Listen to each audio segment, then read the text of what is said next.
All right, today we're going to talk about something really fascinating, a Japanese idea that completely flips our script on what beauty and perfection even mean. It's called Wabi-Sabi. So let me ask you something, and just think about it for a second. Is there beauty in imperfection? I mean, really, in things that are a little worn out, maybe weathered by time, or not quite finished? Well, if you ask the Wabi-Sabi philosophy, the answer is a huge resounding yes.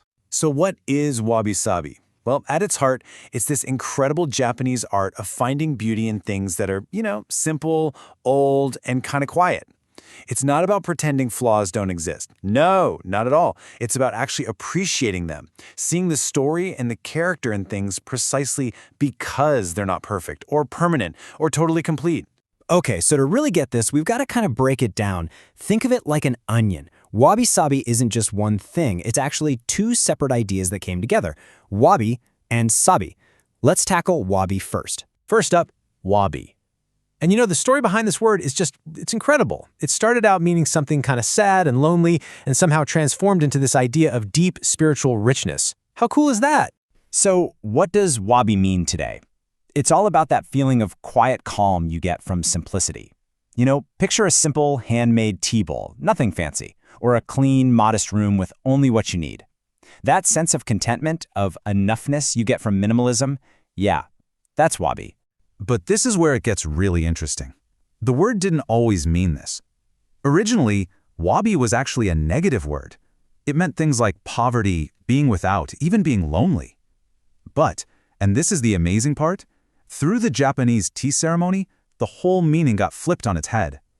Tea masters started to realize that true spiritual wealth wasn't about having flashy, perfect, expensive things. It was found in the quiet, humble peace of a simple setting. What a total shift in thinking, right? Okay, so that's wabi. Now let's look at the other half of the puzzle, sabi. And if wabi is about finding beauty and simplicity, sabi is all about the incredible elegance that comes with age. Sabi is that deep beauty, that sort of serene feeling that you only get from the passage of time. It's the unique character something gets from just living. Imagine the soft, smooth sheen on a piece of old wood, or a stone lantern in a garden covered in moss, or even the way the colors on an old piece of fabric have gently faded. It's like poetry written by time. Just beautiful. And this really highlights the whole mindset shift, doesn't it? One person might look at something old and just see, decay or deterioration. But the wasabi perspective, it sees a unique, withered kind of beauty. It sees a story etched right onto the surface. So the big takeaway here is that wasabi isn't about being broken. Not at all. It's about being enriched by the journey. Okay, so we've got our two pieces.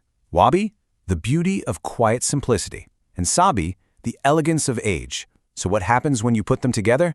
Well, that's when you get this incredibly powerful, unified worldview. Even though they started out as two totally separate concepts, over time, wabi and sabi just sort of merged. Now, you almost can't have one without the other. They've become the cornerstone of Japanese aesthetics, working together to create this one cohesive philosophy. And when you put it side by side with other ideas of beauty, you really see how radical it is. Think about it. So much of what we're told is beautiful is about luxury and splendor and absolute flawless perfection, right? Wabi-sabi's the complete opposite. It's a much quieter, more inward-looking path to finding beauty. It's about finding value in peace and, most importantly, in just accepting imperfection. And once you know what to look for, you see its influence everywhere in Japanese culture. I mean, it's in the deep simplicity of the tea ceremony, for sure. It's in the beautiful, off-center balance of ikebana flower arranging. You see it in the natural, flowing lines of Japanese gardens and architecture. And of course, in pottery, those perfectly imperfect, handcrafted pieces. But here's the thing. This isn't just some artistic rule that only applies in Japan. Wabi-sabi has really become a global idea, and I think it's because it offers so much more than just a new way to look at art. It's really a new way to look at life itself. And that's really the bottom line. Wabi-sabi is more than an aesthetic. It's a value system. It's a whole philosophy that's nudging us to look past the shiny, perfect surface of things and search for a deeper, inner kind of richness.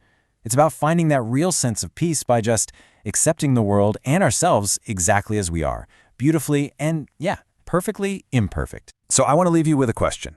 As you go about your day, just look around. really look. What's the wabi-sabi in your world? Is it the worn-out cover on your favorite book?